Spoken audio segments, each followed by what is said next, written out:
pa niya si VP Sara, mga kababayan. Ito po yung compilation ng mga campaign videos niya na nag-trending po sa social media, no? So, pinagsama-sama po sa video ito. Panoorin po natin at ating pong bigyan ng reaksyon. Ito po. Unang-una, sobrang laki ng leeg niya.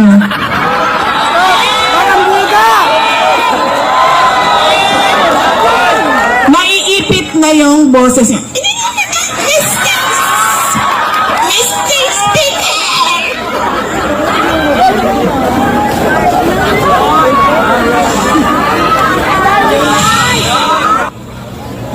Kaya pag bumili kayo ng muka ng distrito ninyo, sana yung congressman ninyo?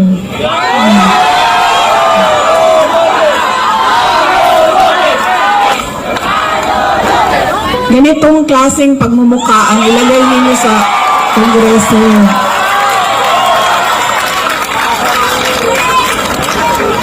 At ganitong klaseng kapasidad. Hindi ko alam, ano bang nangyari noong 2022 at yan ang binoto ninyo?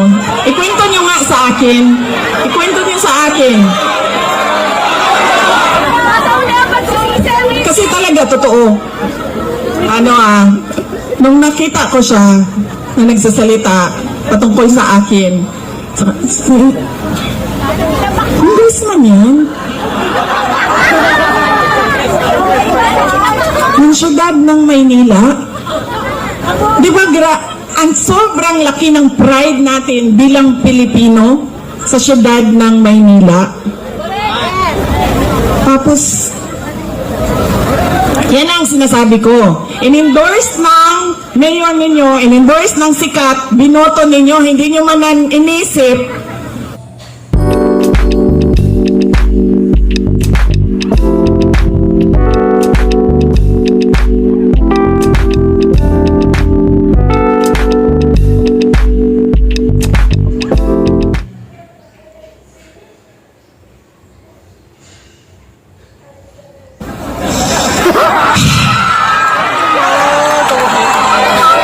Yan ang, kita nyo, nasaan ang bansa natin ngayon?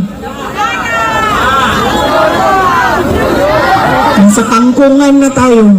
Ay, sorry, in-endorse ko din pala si BBM. Hinihingi ako ng patawad.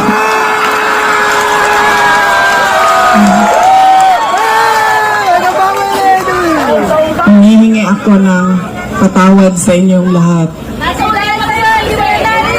Ma'am, tinatanggap ko po ang sorry mo at pinatakbo mo akong Vice President. Okay lang, ma'am.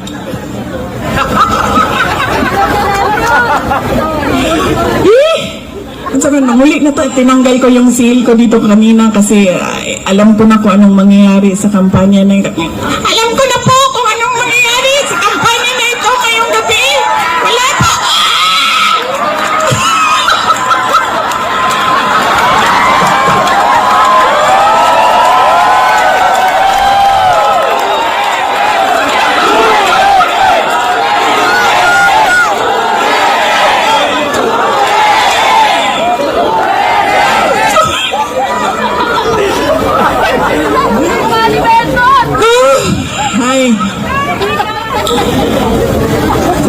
Sakit sa ulo. Magkano bilihan ng boto dito? 1,000? 1,000. Grabe, 1,000 na? Lalo na. Bigas ang dito palitan. Ilang kilo? 5 kilo. So, magkano yun? 250? Mga 1,300 total ngayon ang bili. Alam mo, lugi kayo. Taasan niyo yung presyo ninyo. Kasi galing ako doon sa Bacolod kahapon. Tinatanong ko, magkano bili ng boto dito? Noong 2019 daw, 2,000. 2022, 3,000. See? Sabi ko, taasan niyo yung presyo ninyo. Tapos nung ito daw, itong eleksyon na ito, 2,000 to 3,000. Sabi ko, hindi niya pa alam kung magkano kasi wala pa namang bilihan. Pero sabi nila, mga 2,000 to 3,000 daw yung bilihan ng boto doon. lang ang hingin ninyo.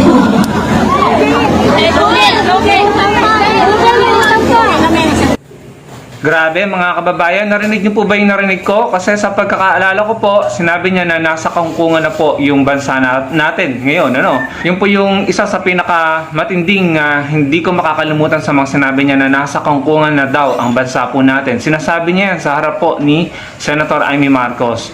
Kaya dapat tayo mga Pilipino, magtulong-tulong po tayo, tulungan po natin ng gobyerno, ang ating bansa na paunlarin ang bansa natin para hindi po sila sige, diretsahan na.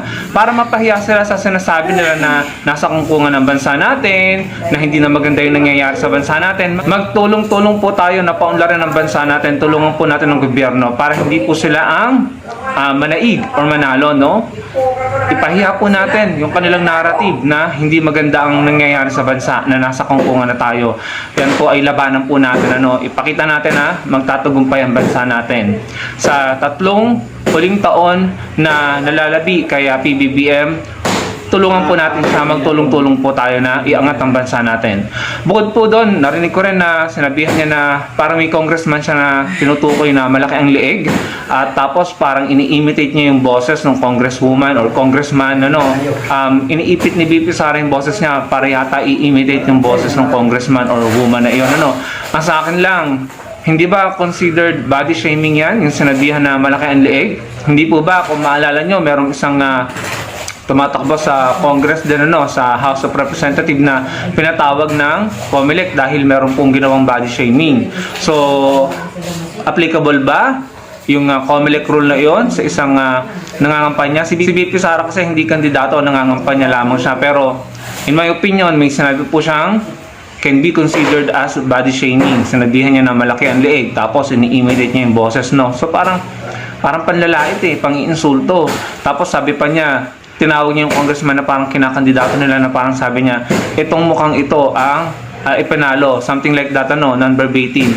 So sabi ko, itsura na ba ang pamantayan ngayon ng dapat iluklok sa ating gobyerno? Hindi ba dapat ibida nyo na lang sana, no? Ibida nyo na lang sana yung plataforma, yung plano at galing at background ng mga kandidato nyo, kesa sa panlalait, no? Body shaming at parang mga immature. Kasi nung nanonood ako niyan, sabi ko parang ginagawa namang bata ni BP Sara yung mga nanonood sa kanya. Nagbabata-bataan siya ng boses, iniipit niya, tapos yung mga patutsyada niya, no? Sabi ko sa sarili ko, kung ako ang isa sa aktual na nanonood doon, no? Kung ako ang isa sa aktual na nanonood doon sa venue na yon, mararamdaman ko na parang akong niloloko or binobobo, no? Parang ginagawa akong bata. Nandun ako para marinig ko yung mga gusto nyong gawin para sa bansa, yung plano nyo, yung plataforma. Hindi para makarinig ng mga body shaming, ng magbabata-bataan na boses, hahagalpak sa stage. Pero yung mga tao, maririnig mo, tuwan-tuwan sila, no? Palakpakan sila, hiyawan sila. Ganun ba talaga tayo mga Pilipino na bentang-benta sa inyo yan? No, sa bagay, wag nating isama yung sarili natin, no? Ayokong isama ang sarili ko, hindi kasi bumebenta sa akin yung mga ganyang style ng pangangampanya. Pero sa kanila, ganyan ba talaga sila na bumebenta yung ganyang uri ng pangangampanya na para namang naglolokohan, ginagawang bata yung audience, nagbabata-bataan yung nagsasalita, tapos parang binobobo nyo ang isa't isa, no? Tapos sasabihin nyo, ganito na nasa kangkungan na ang bansa natin. Pero kayo, ano ba yung binibida nyo? Ano ba yung nagawa nyo para sa bansa? Ano ba yung plataforma na kaya nyong ibida? Hindi yung puro ganyan na parang naglolokohan, eh. Sa bagay, ganyan talaga siguro yung style nila, no? Sa pangangampanya. In my opinion po talaga, parang binobobo po ang audience, no? Nagpapaka-immature, nagbabata-bataan. And yung mga audience naman, enjoy na enjoy, no? Tuwan-tuwa. At nagpapalakpakan pa. Dapat hindi po tayo ganun, no? Sa akin lang naman, unsolicited advice. Sana asamin natin yung mga pagsasalita na may substance, yung pinapahayag kung ano yung plano, plataforma, kung ano yung gustong gawin sa bansa, kung paano gagawin yung mga gustong gawin sa bansa, yung makabuluhang pangangampanya, makabuluhang pakikipag-usap sa mga Pilipino. Hindi yung joke, no?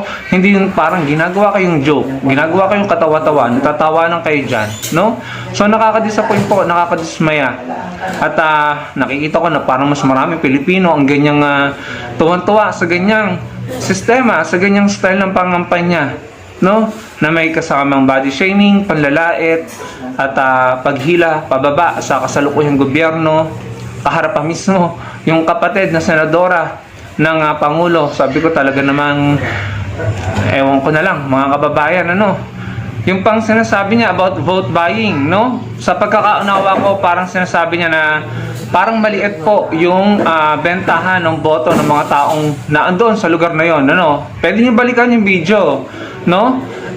In my understanding and opinion, parang sinasabi niya na dapat taasan or maliit yung bentahan ng mga taong naandoon patungkol sa kanilang pagbebenta ng boto. Yun po yung pagkakaunawa ko, no? I may be wrong, pero yung po yung pagkakaunawa ko sa sinabi niya. Pwede niyo pong balik-balikan yung video. And pwede niyo pong hanapin yung actual na video na mas mahabang version. Ito po kasi ay mga compilation ng mga nag-viral na video ng pangampanya ni VP Sara sa Manila, no? So nakakadismaya. Una sa lahat, dapat tignan niyo ng COMELEC, no? Parang foul yun eh, parang mali yan eh. Pangalawa, pagdating sa vote buying, dapat wala nang kwento-kwento patungkol dyan. Isa lang dapat may sasabihin dyan. Bawal yan, hindi dapat yan tinotolerate, at hindi dapat yan ibinebenta yung boto, no? So, wala eh. Maraming taong pumapalakpak, maraming taong humahanga at tuwan-tuwa sa ganyang uri or style ng pangampanya. So, mukhang matagal-tagal pa kung sakaling mga ganyang uri ng botante ang mamamayagpag, no, at magwawagi kada eleksyon sa Pilipinas na yung, in my opinion, ano, pasintabi na po. Sorry, pero ito po talaga yung tingin ko sa mga ganyang uri ng botante. Immature at sa tingin ko walang pangarap para sa Pilipinas. At kapag palaging sila ang nangingibabaw, nagtatagumpay na mamayagpag kada eleksyon, mukhang matatagalan pa bago natin masilayan ang totoong bagong Pilipinas na may kulay rosas na bukas, mga kababayan, no? So baka pare-pareho na tayong wala dito sa Pilipinas, sa mundo. Hindi pa natin nakita yung bagong Pilipinas, yung kulay rosas na bukas na inaasam natin pare-pareho. Kung palaging mga immature at mga parang mga walang pakialam kung ano ba ang mga uri ng kandidatong iboboto nila. Kasi parang mas gusto lang talaga nilang iboto yung mga ganyan, no? Lokohan, insultuhan, asaran sa kampanya, no? Kasi talaga namang wala eh, binabata, binobobo, at parang naglolokohan lamang po, no? Ang daming para sa akin, ang daming red flag. Sana man lang asamin po natin na marinig sa kanila, sa ating mga kandidato, kung ano yung gusto nilang mangyari sa bansa, kung paano nila gagawin ang kanilang mga plano, ang kanilang mga plataforma, no? Sana ganun. And kailangan po talaga nating itaas, no, ang level ng ating edukasyon, at dapat magkaroon talaga ng voters education para sana mabahagian natin ng mga kababayan natin na dapat hindi tayo nagsasettle sa mga mediocre, sa mga ganyang style, paandar. Dapat sa real talk tayo at sa totohanan at sa matinong usapan dahil bansa po natin ang nakasalalay kada may eleksyon. And sana po wag nating palakpakan yung mga nanlalait, yung mga nagbabody shame, at saka yung mga nang iinsulto. Hindi naman po yun tama eh, hindi yun nakakatuwa. Dapat hindi po natin pinapalakpakan yun. Dapat sa mga politiko o mga kandidatong gumagawa ng ganun, iparamdam natin na tayo dismayado sa kanila, tayo turn off at disappointed, na tayo hindi susuporta o boboto sa kanila kung ganun ang estilo nila at kung ganun ang kanilang pamamaraan ng pangampanya. Kayo mga kababayan, ano pong masasabi nyo dyan sa mga pinagsama-samang viral video ng kampanya nila VP Sara dyan sa Manila? Ano pong opinion nyo dyan at reaction nyo? Ibahagi nyo po sa comment section, babasahin ko po yun isa-isa, binabasa ko po ang inyong mga komento. At sana po malike yung video natin, magkita-kita po tayo sa susunod kong video. Salamat po.